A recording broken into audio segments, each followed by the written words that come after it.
A doença de Alzheimer é a forma mais comum de demência, popularmente conhecida como esclerose. O Alzheimer faz parte de um grupo de doenças que afeta o cérebro, principalmente as áreas da memória e da linguagem, levando a um progressivo prejuízo dessas funções. Eu diria que assim, é uma epidemia, pelos milhões de idosos que tem no mundo, então realmente a doença é frequente. Qual a frequência? Aos 60 anos, acomete aproximadamente 1% da população, então 1 em cada 100 pessoas. Mas à medida que a pessoa vai envelhecendo, a cada ano vai dobrando a incidência, ao ponto que lá pelos 90 pode chegar até 25 a 30% da população, quer dizer, 1 em cada 3, 1 em cada 4 idosos terão a doença. De acordo com a Organização Mundial da Saúde, as doenças neurológicas matam cerca de 6,8 milhões de pessoas por ano. Estima-se que até 2050, 25% da população mundial tenha a doença de Alzheimer. Cada paciente sofre a doença de forma única, mas existem pontos em comum. Muitas vezes, os primeiros sintomas são confundidos com problemas de idade ou de estresse. Quando é suspeitado Alzheimer, o paciente é submetido a uma série de testes e exames. A doença de Alzheimer traz consigo, no início, o esquecimento. Mas é um esquecimento mais intenso. Não é um esquecimento simples. Eu esqueci a chave na porta, será que eu estou com Alzheimer? Mas se eu esqueço para que serve a chave, aí a gente já começa a preocupar.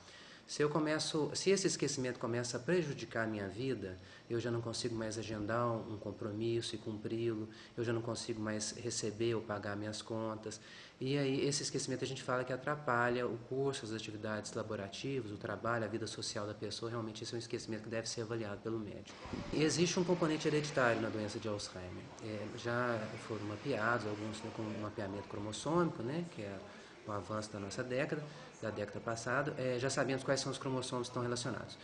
Embora a menor parte dos casos estão relacionados com a genética, a maior parte das vezes são casos pontuais. Em 2006, o número de portadores da doença diagnosticados era de mais de 26 milhões de pessoas no mundo inteiro. O mal de Alzheimer, além de ser considerado uma síndrome, é também uma doença degenerativa.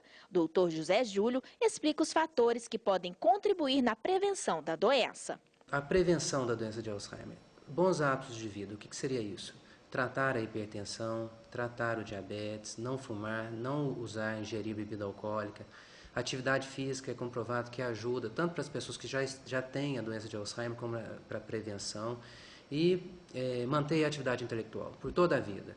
Nós sabemos que as pessoas que têm um nível intelectual ao longo da juventude mais alto têm uma chance um pouco menor de desenvolver a doença, e aquelas pessoas já que entraram na terceira idade que mantêm uma atividade intelectual também podem se prevenir. Leandra é farmacêutica e recentemente defendeu sua pós-graduação em farmacologia pelo Departamento de Medicina Veterinária da UFLA. Seu trabalho teve como título Doença de Alzheimer, Farmacoterapia e Perspectivas. Esse trabalho foi uma revisão bibliográfica que a gente fez, rigorosa, onde a gente traçou um panorama da doença de Alzheimer relativa à farmacoterapia, ou seja, o tratamento medicamentoso da doença de Alzheimer, e também quais são as perspectivas, tanto para o desenvolvimento de novos fármacos, como para elucidar os mecanismos de como é desencadeada a doença de Alzheimer. O pós-graduando teve sua pesquisa orientada pela doutora em farmacologia e professora da Universidade Federal de Lavras, Maria Esperança Rabelo Junqueira. Um trabalho muito criterioso no sentido de apresentar a função da medicação que está aí no mercado, as novas perspectivas para o tratamento da doença e, principalmente, abordar aspectos ligados à doença na sua fisiopatologia, né? Por que surge essa doença e como surge, né? Essa doença é uma doença preocupante, ela não poupa raça, sexo, condição social. Para Leandro, o resultado da pesquisa lhe proporcionou mais conhecimento sobre a doença, o que facilita o tratamento das pessoas portadoras desta síndrome. Então esse trabalho serviu para a difusão de conhecimentos a respeito da doença de Alzheimer.